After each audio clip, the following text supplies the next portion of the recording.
इन सब के मुंह बंद है बांग्लादेश की घटना पर, कोई बोलना नहीं चाहता, क्योंकि उन्हें भय है अगर वो बोलेंगे तो उनके वोट बैंक खिसकते हुए दिखाई देंगे। जो लोग दुनिया के अंदर अन्य मुद्दों पर बोलते हैं, मुखर होकर के बोलते हैं, उनको दुनिया के अंदर अन्य जगह दिखाई देती है, लेकिन बांग्लादेश नहीं दिखाई दे रहा है, क्योंकि वहां मंदिर तोड़े जा रहे हैं और हिंदू मारा जा रहा है। भारत के सामने है, सनातन धर्म के सामने। याद रखना, जो चुनौती सनातन धर्म के सामने है वही भारत की चुनौती है, और जो भारत की चुनौती है वही सनातन धर्म की चुनौती है। दोनों एक दूसरे से अपने आप को अलग नहीं कर सकते, कोई एक दूसरे से अलग नहीं कर सकता।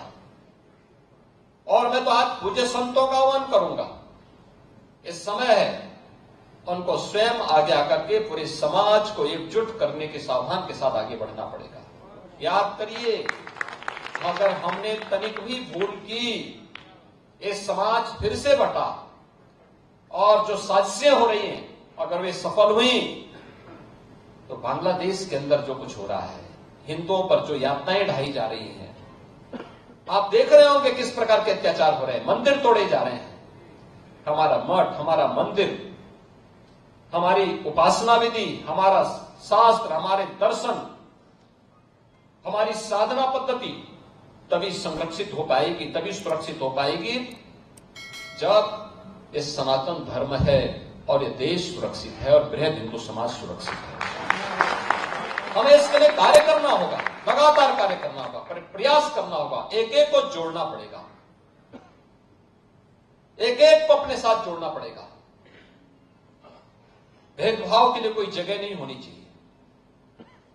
विभाजनकारी उन ताकतों को बेनकाब करना होगा जो केवल अपना उल्लू सीधा करने के लिए समाज को बांटना चाहती है, तमाम वादों के आधार पर बांटना चाहती है।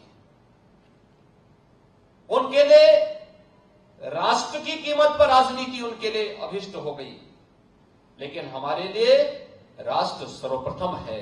राष्ट्र की कीमत पर कोई राजनीति नहीं हो सकती। हमें चुनना होगा, पहले राष्ट्र को चुनेंगे, उसके लिए किसी भी प्रकार के बलिदान देने के लिए तैयार होंगे, लेकिन उसकी कीमत पर कोई राजनीति स्वीकार्य नहीं है। लेकिन आज जिस प्रकार के दृश्य दिखाई दे रहे हैं, जिस प्रकार की बातें हो रही हैं, जिस प्रकार की चीजें चल रही हैं, आपने देखा होगा इन सब के मुंह बंद है बांग्लादेश की घटना पर, कोई बोलना नहीं चाहता, क्योंकि उन्हें भय है अगर वो बोलेंगे तो उनके वोट बैंक खिसकते हुए दिखाई देंगे। उनके पैरों के नीचे की जमीन जिस पर वे लोग खड़े हैं, वे अंगारे उनको ही जलाते हुए दिखाई दे रहे होंगे, और इसलिए वे मौन हैं, बोल नहीं सकते।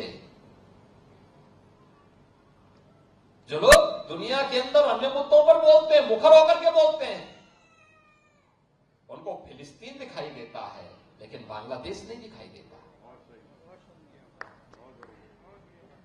उनको दुनिया के अंदर अन्य जगह दिखाई देती है, लेकिन बांग्लादेश नहीं दिखाई दे रहा है, क्योंकि वहां मंदिर तोड़े जा रहे हैं और हिंदू मारा जा रहा है, संतों पर अत्याचार हो रहा है। और इसीलिए हम सबको वर्तमान की इन चुनौतियों को देखना पड़ेगा। याद करना, 1947 के पहले बांग्लादेश भी भारत का हिस्सा था। हमें यह नहीं भूलना चाहिए। और 1971 में बांग्लादेश को बचाने में हमारे सैनिकों ने भी बलिदान दिया था। हजारों सैनिकों ने बलिदान दिया था। पाकिस्तान को मुंह की खानी पड़ी थी।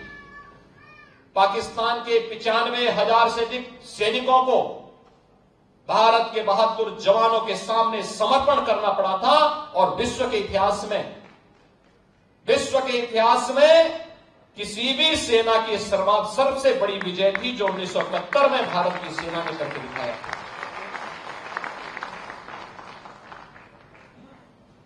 इसलिए हम सबको वर्तमान में अपने आप को उसके लिए तैयार करना होगा, देखना होगा। यह देश रहना चाहिए, सनातन धर्म हर हाल में रहना चाहिए, हमारी विरासत का हर हाल में संरक्षण होना चाहिए, और उसी विरासत के संरक्षण की दिशा से ये विकास के कार्य उसके साथ जोड़े जा रहे हैं, उसको आगे बढ़ाने का काम हो रहा है।